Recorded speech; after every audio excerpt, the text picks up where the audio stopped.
ద్వితీయోపదేశ కాండము 28వ అధ్యాయము 1 వచనము.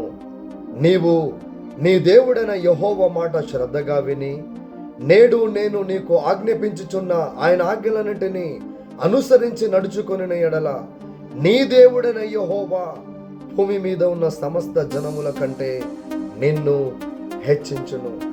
Yes, my beloved friends, if you fully obey the Lord your God and carefully follow all his commands, the Lord your God will set you high above all the nations on earth.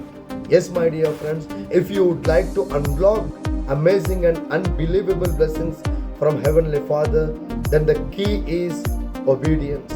Be obedient to the word of God. The Lord your God will make you the head but not the tail.